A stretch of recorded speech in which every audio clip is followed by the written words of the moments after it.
Aujourd'hui, nous allons nous intéresser au vin blanc du Jura. Alors, le Jura, c'est une région en pointe.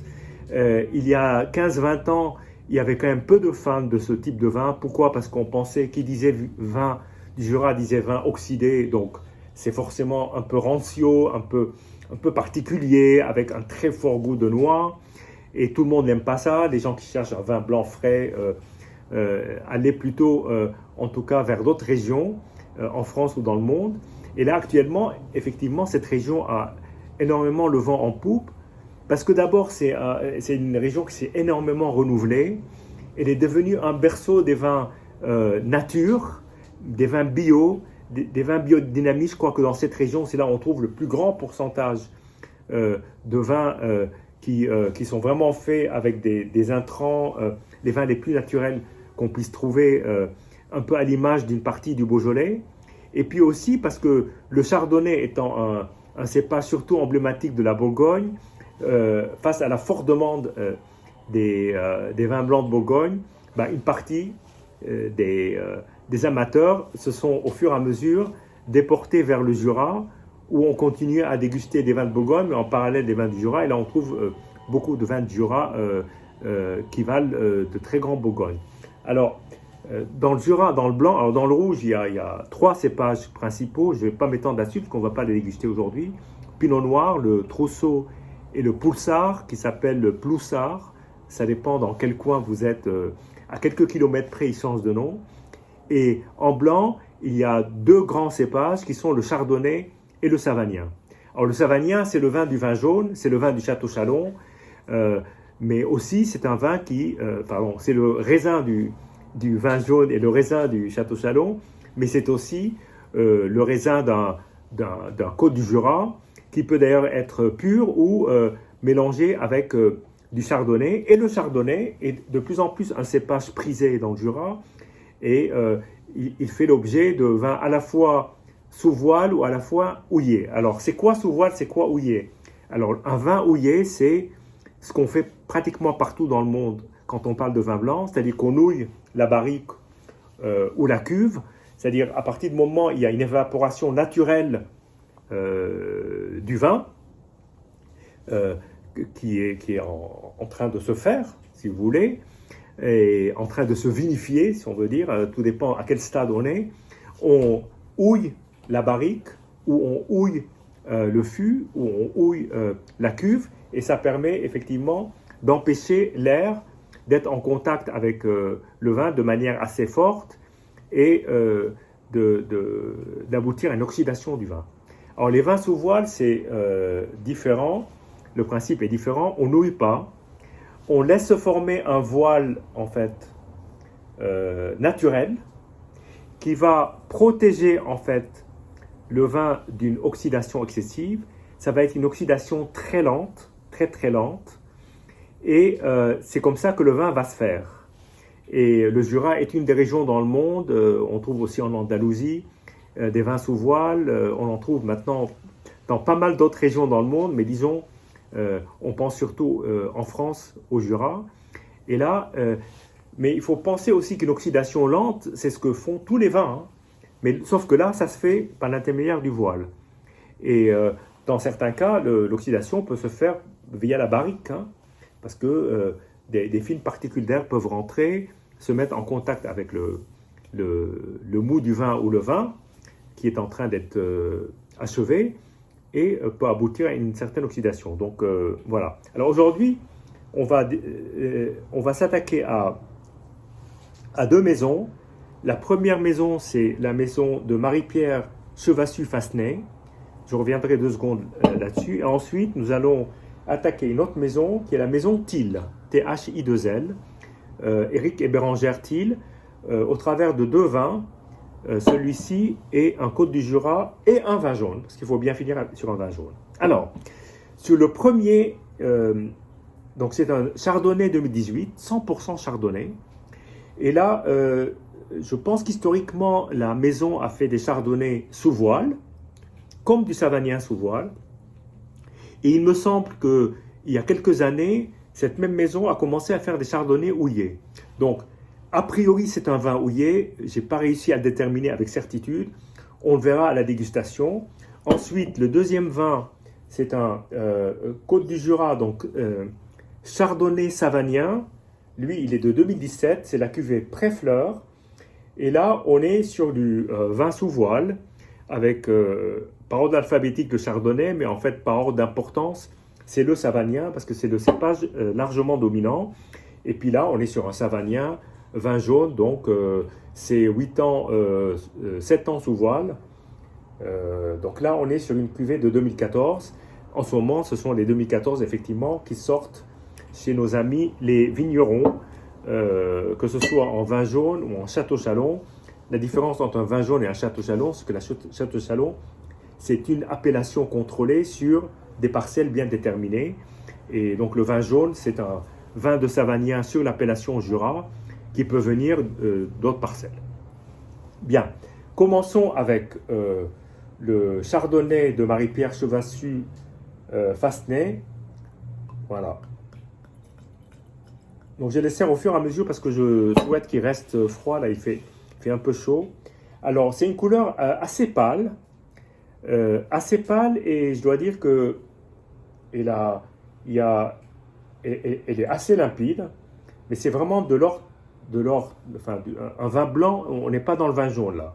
Là, c'est clair. Mais c'est pas un vin blanc pâle, mais un jaune pâle plutôt. Alors, ce sont des vins qui ont besoin d'être aérés. Là, je l'ai ouvert il y a 3-4 heures. Je ne l'ai pas encore épaulé. C'est-à-dire qu'en fait, le contact avec l'air est quand même assez limité. Mais bon, on a quand même un joli nez. Très vif, très vif. Et qui sent le côté très affirmé du nez, un nez d'agrumes et de brioche. En tout cas, un beau nez de vin blanc.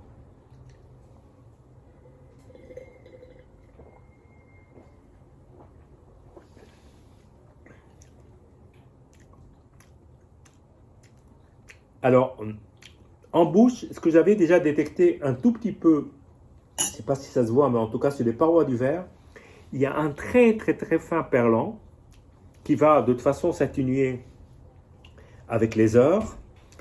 Et l'attaque est très sur la pomme acidulée. C'est superbe attaque et d'une belle franchise.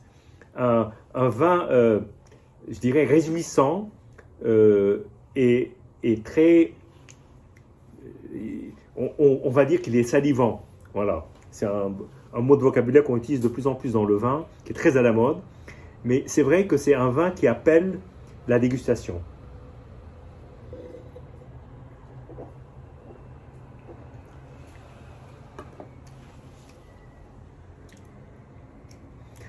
Alors, le côté brioché ressort, mais à pleine joue, et se développe complètement dans le palais. Et on finit même sur des notes d'ananas, de pommes confites.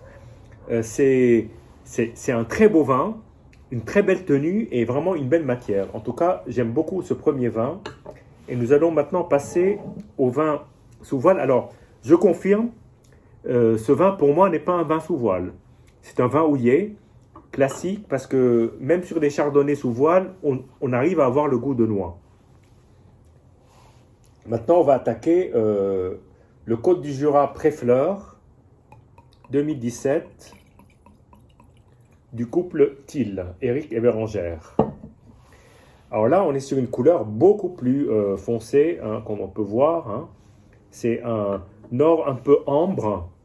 Donc, ce n'est pas forcément un or vif, mais un or un peu ambre. Je dirais presque très légèrement orangé, très légèrement. C'est pas un vin orange, c'est pas un vin de macération, mais en tout cas, il y a une belle couleur, indéniablement. Et là, effectivement, on est sur un vin de voile. C'est flagrant,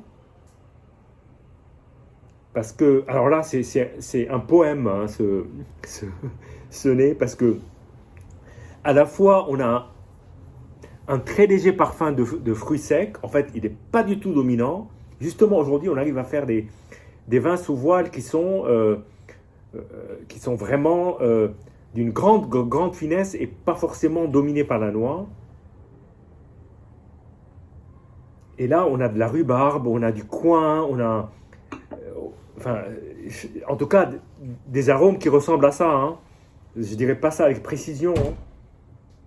Mais on est sur quelque chose de très parfumé et un côté salin, un côté de maritime, océanique.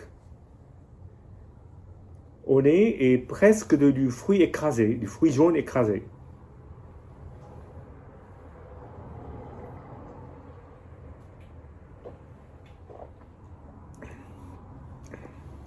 Alors là, effectivement, on est sur des arômes de noix, mais qu'est-ce que ça goûte bien. C'est d'une amplitude, alors c'est très différent de ça. Hein. On est pourtant dans la même région et peut-être pas très loin l'un de l'autre. Mais autant là, c'était fin, sec, très longiligne, autant là, c'est d'une très grande ampleur. Là, il y avait un côté quand même brioché qui donnait de l'ampleur, mais là, c'est vraiment du fruit jaune, c'est en même temps avec des fruits secs, indéniablement, et c'est réellement extrêmement beau.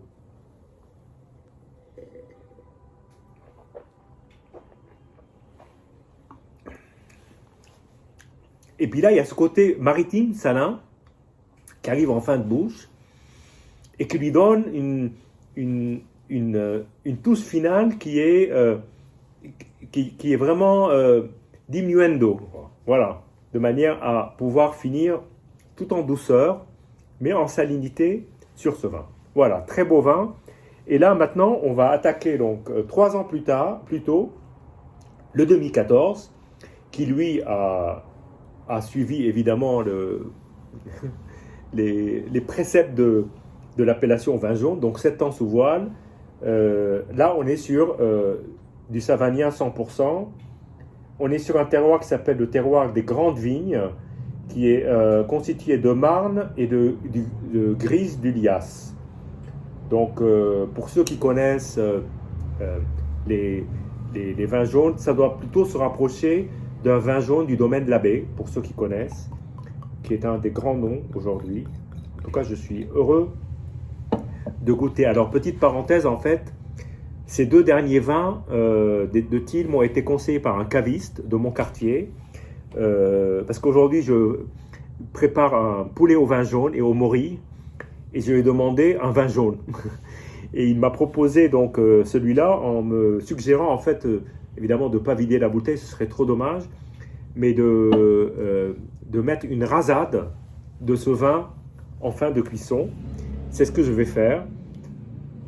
Et il m'en a dit le plus grand bien. Il connaissait beaucoup de belles maisons du Jura, comme celle que j'aime particulièrement, en particulier la maison Pufnay, la maison Labay. Donc on a beaucoup échangé sur tous ces vins.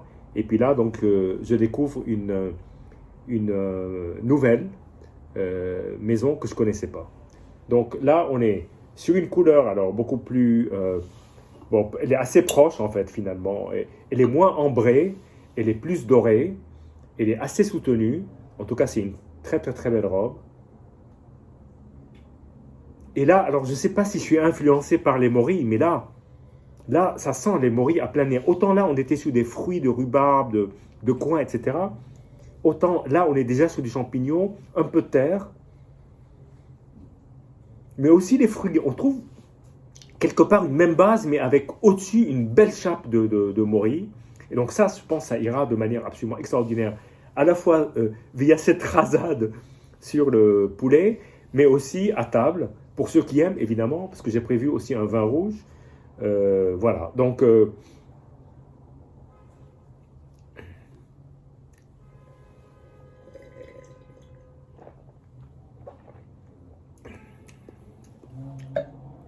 alors là, on sent plus la noix, mais à nouveau, ce n'est pas une noix omnipotente. C'est une noix tout en finesse, ce n'est pas de la sciure de noix, loin de là, Là, on est vraiment sur un très très très beau vin. Euh, Belle allonge, beau développement, superbe vin et une longueur en bouche absolument incroyable.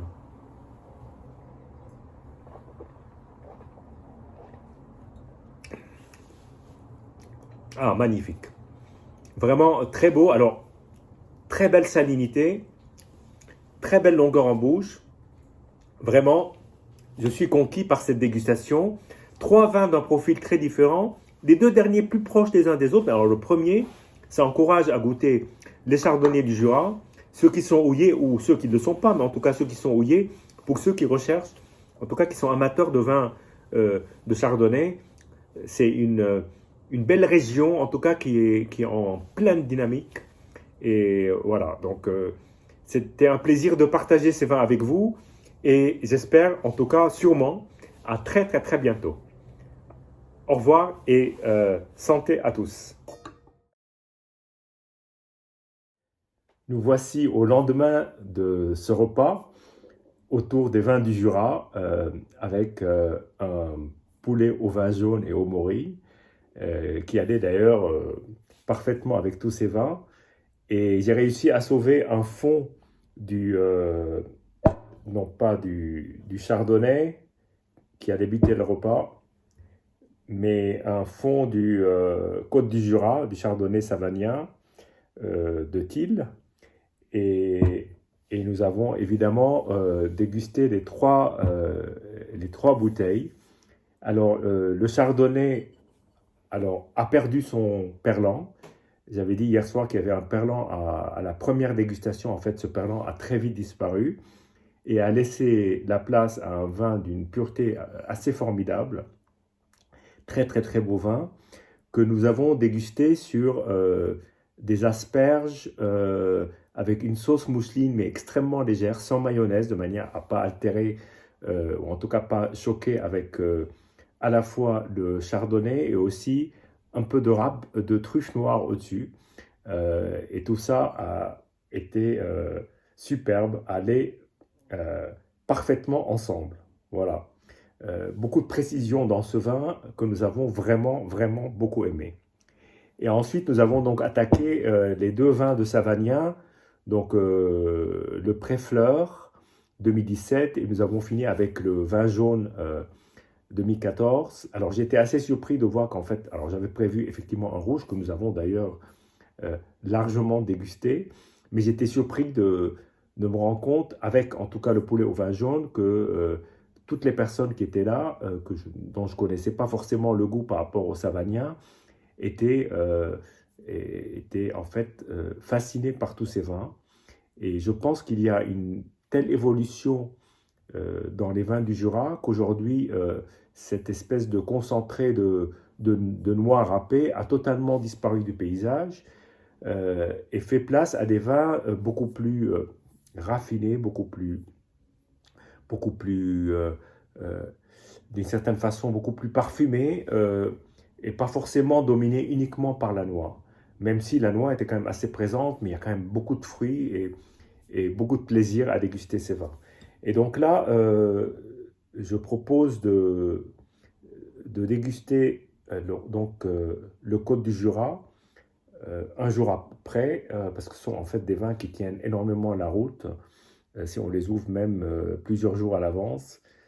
Ce type de vin supporte très bien l'ouverture de bouteilles et le contact avec l'air, parce que ce sont des vins qui ont appris finalement à apprivoiser cette oxydation sur la durée. Et là, on est sur un vin qui a été sous voile pendant 2-3 ans, je pense, peut-être même plus, peut-être 4 ans. En tout cas, on n'est pas loin d'un vin jaune. Et finalement, le vin jaune était dans la continuité. Alors, le chardonnay est quand même très différent parce que c'est un vin qui est fait vraiment de manière traditionnelle par rapport à ce qu'on sait sur les vins blancs classiques. Mais le Côte du Jura et le vin jaune ont été extrêmement surprenants et en tout cas très appréciés. Voilà. Alors, le nez, c'est beaucoup plus ouvert par rapport à hier, mais on retrouve toujours évidemment ce léger parfum de noix, bien évidemment, et puis toujours ces fruits jaunes qui sont assez présents. Alors tout cela avec un poulet au vin jaune, c'était un, un feu d'artifice. Parce que là, effectivement, que ce soit sur le vin jaune ou sur le Côte du Jura, ce côté champignon qui ressortait surtout avec le vin jaune allait de manière merveilleuse.